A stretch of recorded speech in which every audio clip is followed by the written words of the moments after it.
আসসালামু আলাইকুম। আমি সাবরিনা। চলে আসলাম আরেকটি নতুন ভিডিও নিয়ে। আমি ট্রেনিংয়ে থাকার কারণে মাঝে মধ্যে ভিডিও আপলোড করতে পারি না। তার জন্য আমি অত্যন্ত দুঃখিত। আজকে আমার ছোট্ট সোনা বাচ্চাটার জন্মদিন। তাই ছোটখাটো একটা আয়োজন করলাম। সবার অনুরোধে শুরু হলো মুরগি বিরিয়ানি পাকানো। প্রথমে পেঁয়াজটাকে আমি ভেজে নিলাম। রোস্টের বিরিয়ানির মশলাগুলো আমি দিয়ে পেঁয়াজগুলো হালকা ভেজে নিলাম। কষানোর এক পর্যায়ে আমি এর সাথে দিয়ে দিলাম টমেটোর সস এবং বাদাম বাটা। দেওয়ার পর আমি এটাতে ঝোল দিয়ে দিলাম। ঝোলটা একটু ঘন হবে। ঝোলটা ঘন হওয়ার পরপরই আমি এটাতে মুরগিগুলো আস্তে আস্তে ছেড়ে দেব।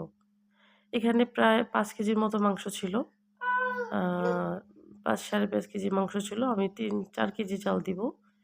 তাই আমি আগে মাংসগুলো সুন্দর করে কষিয়ে নিলাম।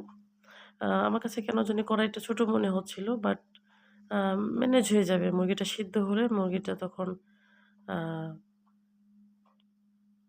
একদমই কমে যাবে। তাই আমি কড়াইটা নেওয়া হলো আরকি।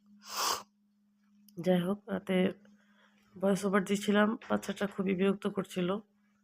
বারবার মোবাইল হাত থেকে কেড়ে নিয়ে যাচ্ছিল। আমি খুব কষ্ট করে এটা ভয়েস ওভার দিয়েছি।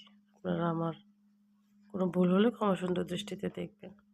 এখানে মুরগিটা কষানো শেষ হয়ে গেলে, যেহেতু এটা ব্রয়লার মুরগি, সেহেতু একটু আমি ভালোভাবে না কষালে মুরগির একটা কাঁচা কাঁচা গন্ধ থেকে যাবে। তাই এটাকে খুব সুন্দর করে কষানোর পর এখন আমি কালারটা মাশাআল্লাহ খুব সুন্দর আসছে। এখন আমি এটাকে আলাদা রেখে পোলাওর জন্য আমি একটি পাতিল নিয়ে নিলাম। প্রথমে পেঁয়াজটি ভেজে নিলাম। এখানে 3 থেকে 3.5 কেজি পোলাওর চাল আছে। চালটা আমি সুন্দর করে ভেজে ঝরঝরা করে নেব। চাল যত ভাজবেন তত বিরিয়ানি বা যেকোনো কিছুর ফ্লেভার খুব সুন্দর আসবে। একটু লাল লাল হয়ে গেলে আমি এটাতে ঝোল দিয়ে দিলাম।